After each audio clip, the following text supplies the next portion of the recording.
This is the cube. The cube is a self-contained device. There is nothing external, like a computer, on which the game is played. The game is around exploring how the cube reacts to being manipulated. It knows how you're holding it and reacts to that with its 48 lights. Both orientation and grip are tracked. Orientation via a 9 degree of freedom accelerometer chip, and grip via the copper pads and capacitive touch. It also knows when it's charging on a Qi phone charger.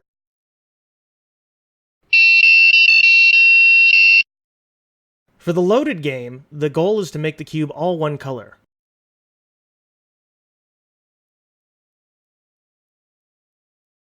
When a valid end condition is reached, it sings a jingle. Once the cube is allowed to go dark, it's ready for another attempt.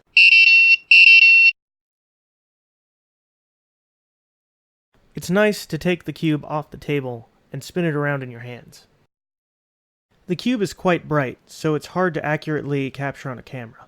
I'll skip past the footage where we're trying to figure out how to get it just right. This zoomed-in footage is pretty much how it feels in person.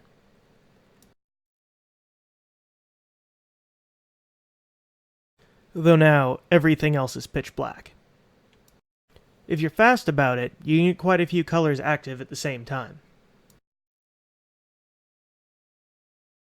Each copper corner corresponds to red, green, blue, or white being added to either the corner lights or the side lights. This gives 6 ways to solve the cube using only red, green, and blue, and another 6 ways to solve the cube while incorporating white.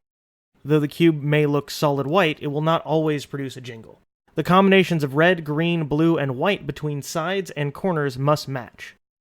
Though the accelerometer is not used in this particular game, it may be used in future versions. For our next version, there are a number of routes I could explore.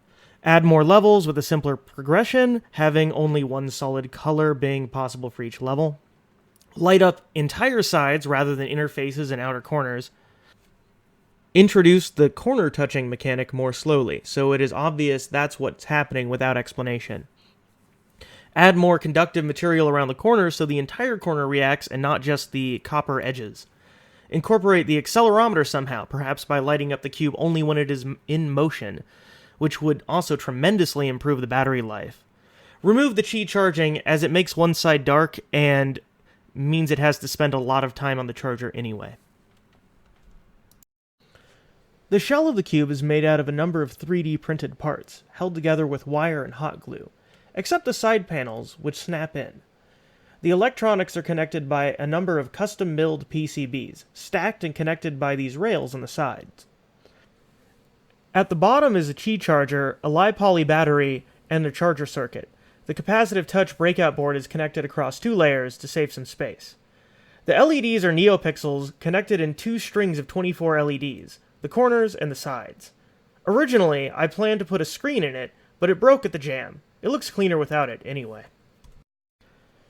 A number of people have expressed interest in buying one of these for their desk, or as a DIY kit, but the price point and difficulty of construction at the moment is quite high.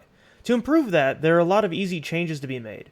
A cheaper microcontroller could be used, like the AT-Tiny85, instead of the particle Photon, $35 to $2. The battery system could be improved. Qi plus Li-Poly could be replaced by an 18650 lithium-ion battery, which would be about $5. And PCBs could be used instead of freehand soldering on the LEDs.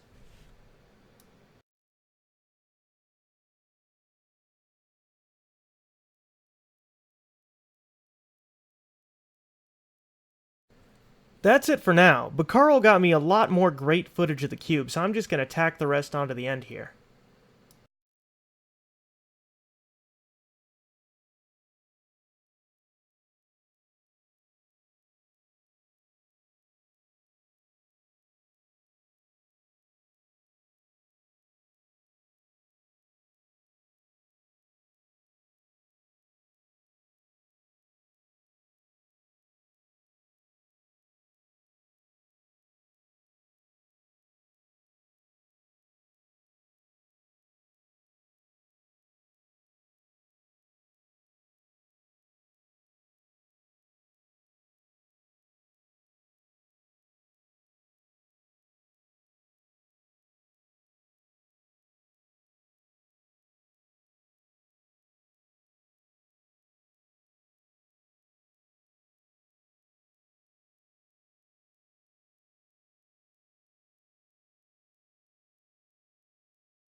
Oh, and this is what was inside my hat.